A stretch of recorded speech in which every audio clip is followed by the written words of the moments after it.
नमस्कार साथियों, स्वागत करता हूं आपका अपने YouTube channel yes computer guide में। तो साथियों, क्षमा चाहूँगा, काफ़ी दिन हो गए हैं आपको कोई अपडेट नहीं दे पाया, क्योंकि कोई अच्छी अपडेट आपके लिए अभी तक नहीं थी। जो भी लेटर जारी हो रहे हैं, जानकारी मांगी जा रही है, तो जॉब सुरक्षा जो है उसका लाभ तब मिलेगा जब एसओपी जारी हो जाएगी। तो उससे पहले बार बार एक ही वीडियो को बार बार दिखाना और एक ही बात को बार बार कहना, ये हमें उचित नहीं लगा। इसलिए हम, क्योंकि ये हमारा बिजनेस नहीं है, सिर्फ आप सभी कर्मचारी साथियों तक जानकारी देना ही हमारा मकसद है। इसीलिए साथियों, हम कोई फजूल की वीडियो डालकर आपका समय बर्बाद नहीं करना चाहते। तो आज जो महत्वपूर्ण एक विषय और महत्वपूर्ण अपडेट हमारे पास आई है, उसके बारे में आपको जानकारी देना हमारा आज का उद्देश्य है। तो साथियों, जनवरी महीने का जो वेतन है, उसमें बहुत सारे कर्मचारियों की जो वेतन में कटौती होगी, वो किस तरह से होगी, क्यों होगी, उसका भी कारण आपको बताएंगे, प्रूफ के साथ दिखाएंगे आपको। और दूसरी ओर सुप्रीम कोर्ट ने बताया है कि सरकारी संस्थान है, वहाँ पर जो अस्थायी कर्मचारी हैं, कच्चे कर्मचारी हैं, उनका जो शोषण होता है, किस तरीके से होता है, उसकी ओर जो सुप्रीम कोर्ट है, सुप्रीम कोर्ट ऑफ इंडिया, तो उसकी ओर से कच्चे कर्मचारियों के पक्ष में एक बड़ा जो फैसला सुनाया गया है, और विभागों को आदेश भी जारी किए गए हैं और बताया गया कि कैसे कैसे शोषण होता है। तो सरकारें हैं या फिर अधिकारी हैं, उच्च न्यायालय हो, चाहे वो शीर्ष न्यायालय हो, सुप्रीम कोर्ट हो, कहीं ना कहीं उनके आदेशों की अवहेलना कह सकते हैं हम, या फिर उनकी आदेशों को अनदेखा कहीं ना कहीं किया जाता रहा है। इसके बारे में आपको पूरी अपडेट देंगे साथियों, प्रूफ के साथ देंगे। तो आप सभी से निवेदन रहेगा, जो भी साथी चैनल पर पहली बार आए हैं और वीडियो को देख रहे हैं, तो साथियों चैनल को सब्सक्राइब करना बिल्कुल ना भूलें, और वीडियो अच्छी लगे तो लाइक और शेयर जरूर कर दें।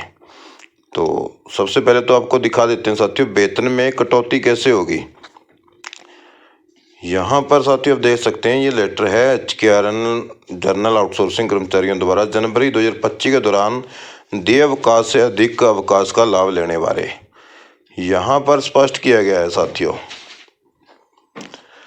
जो आप सभी कर्मचारी साथियों को CL मिलती है, मेडिकल मिलती है, RH मिलती है, जो भी मिलती है, ये एक कैलेंडर ईयर के अनुसार मिलती है साथियों। एक साल में जो कैलेंडर ईयर है, यानी कि जनवरी से 31 दिसंबर तक, 1 जनवरी से लेकर के 31 दिसंबर तक आपका कैलेंडर वर्ष है। जो आपको लाभ दिए गए हैं पॉलिसी के अकॉर्डिंग, वो जनवरी से स्टार्ट होकर के 31 दिसंबर तक आपके समाप्त हो जाते हैं। आप उन सभी जो आपको लाभ दिए जाते हैं, उनका फ़ायदा आप लेते हैं या नहीं लेते, तो वो आपके जनवरी से लेकर के 31 दिसंबर तक समाप्त हो जाते हैं। ये डिपेंड आप पर करता है कि आप उनका लाभ लेते हैं या नहीं लेते।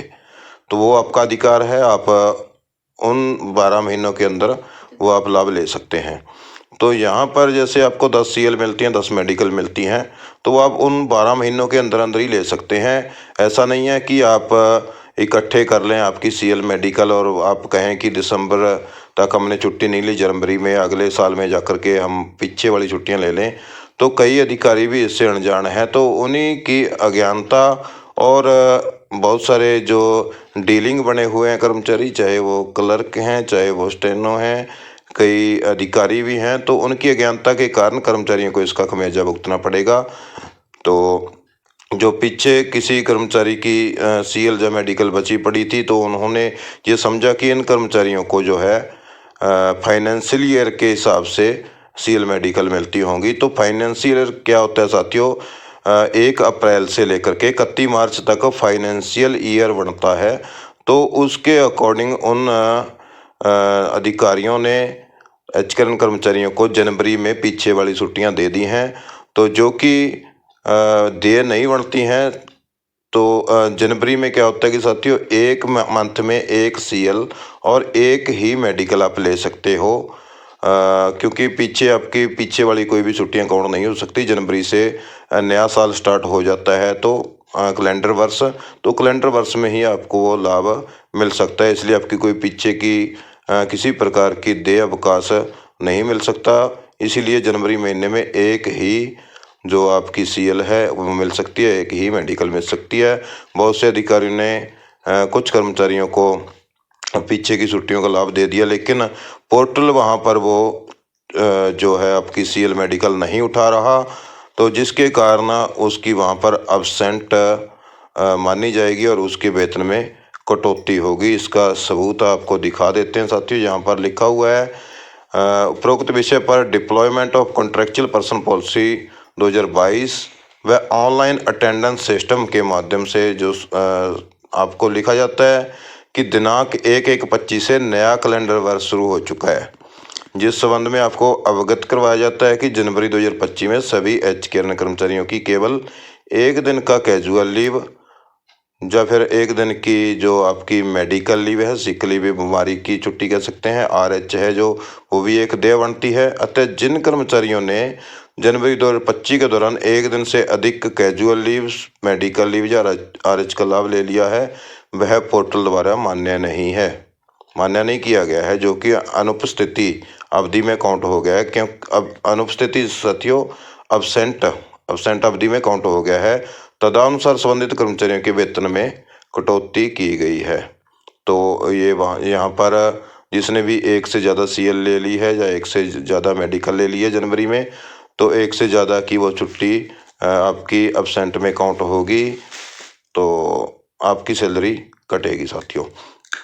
तो दूसरी जो बड़ी बात है, माननीय सुप्रीम कोर्ट द्वारा यहाँ पर कच्चे कर्मचारियों के पक्ष में एक बड़ा फैसला सुनाते हुए कहा गया है कि सरकारी संस्थानों में अस्थायी कर्मचारियों का शोषण है जो वो आम हो गया है। ये कहना है सुप्रीम कोर्ट का।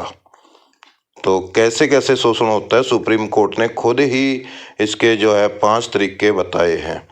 तो यहाँ पर बता देंगे आपको साथियों, सरकारी संस्थानों में अस्थायी कर्मचारियों के शोषण पर सुप्रीम कोर्ट ने कड़ी टिप्पणी की है। जस्टिस जो विक्रमनाथ जी हैं और जस्टिस प्रसन्ना विबराले की पीठ ने कहा है कि अस्थायी अनुबंधों का जो दुरुपयोग सरकारी संस्थानों में आम हो गया है, यह गिग इकोनॉमी की हानिकारक प्रवृत्ति को दर्शाता है। सुप्रीम कोर्ट ने यह टिप्पणी गाजियाबाद नगर निगम के अस्थायी कर्मचारियों के मामले में सुनवाई के दौरान की। कोर्ट ने आदेश दिए कि 4 सप्ताह के भीतर हटाए गए सभी कर्मचारियों को बहाल किए जाए। जी हाँ साथियों, यहाँ पर बहुत बड़ा एक फैसला सुप्रीम कोर्ट द्वारा कच्चे कर्मचारियों के पक्ष में किया गया। इसको आधार बनाकर कोई भी कर्मचारी है जो अपने अधिकार के लिए माननीय उच्च न्यायालय का या फिर माननीय सुप्रीम कोर्ट का दरवाजा खटखटा सकता है। अस्थायी कर्मचारियों का शोषण कैसे होता है, सुप्रीम कोर्ट ने खुद ही ये 5 तरीके बताए हैं। कोर्ट ने जग्गो बनाम केंद्र सरकार मामले में फैसले का उदाहरण देते हुए अस्थायी कर्मचारियों के 5 तरीके से जो शोषण का जिक्र किया है वे इस प्रकार हैं। सुप्रीम कोर्ट का कहना है कि अस्थायी लेवल का दुरुपयोग जो किया जाता है, नियमित काम करने वालों को अस्थायी का दर्जा देकर हक छीन लिए जाते हैं, जबकि वो काम तो नियमित कर्मचारी की तरह ही करते हैं, लेकिन अस्थायी का लेवल लगाकर उनका दुरुपयोग किया जाता है और उनके हक है जो वो छीन लिए जाते हैं। तो यहाँ पर अपनी मनमाने ढंग से जो है कर्मचारियों को बर्खास्त किया जाता है, बिना नोटिस या बिना कारण के कर्मचारियों को हटा दिया जाता है।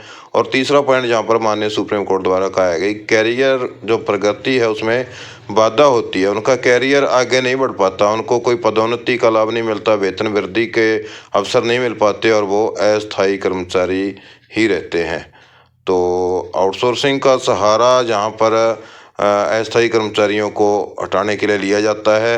अगर कोई कच्चा कर्मचारी लगा हुआ है और उसको अपने जो फायदा लेने के लिए बहुत से अधिकारी हैं वो आउटसोर्सिंग के माध्यम से अस्थायी कर्मचारियों को हटा कर के नए जो अस्थायी कर्मचारी या आउटसोर्सिंग कर्मचारी लगा लेते हैं।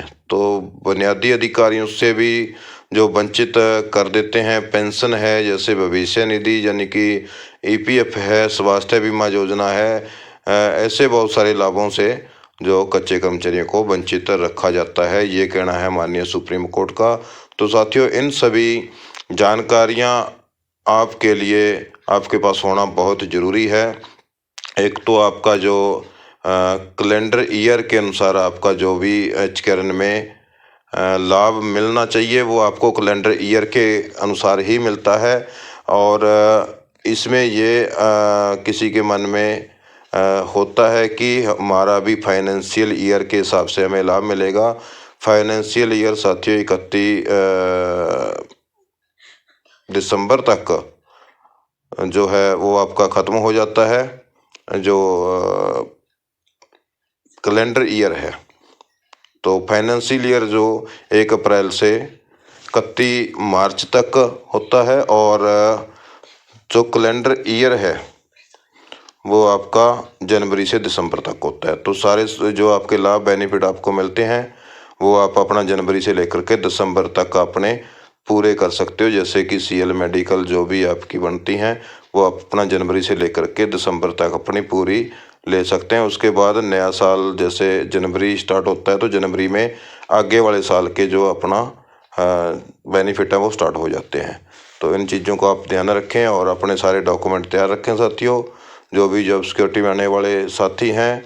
और एसओपी के बिना साथियों किसी भी कर्मचारी साथी को किसी भी प्रकार का जो लाभ है जॉब सिक्योरिटी का, चाहे लेटर आपको मिल जाए, लेकिन लाभ तभी मिलेगा जब एसओपी जारी होगी, क्योंकि एसओपी में ही सारे जो चीज़ें हैं आपको बेनिफिट्स मिलेंगे वो एसओपी में लिखे अनुसार ही आपको मिलेंगे। एसओपी में भी वो लिखा जाएगा जो एक्ट के अनुसार है, लेकिन बहुत सारी बातें ऐसी हैं जो सरकार के ऊपर डिपेंड करती हैं। सरकार एसओपी में क्या देने वाली है, डीए कितना मिलेगा, वो एसओपी में जो आएगा। डीए के कारण ही अभी एसओपी रुकी हुई है और जो जॉब सुरक्षा का लाभ है वो रुका हुआ है। लाभ तो आपको साथियों 15 अगस्त 2024 से ही मिलेगा, उसका एरियर मिल जाएगा। लेकिन जब तक एसओपी जारी नहीं हो जाती तब तक किसी भी कर्मचारी को बढ़ा हुआ वेतन किसी भी प्रकार से नहीं मिल सकता जॉब सिक्योरिटी के अनुसार।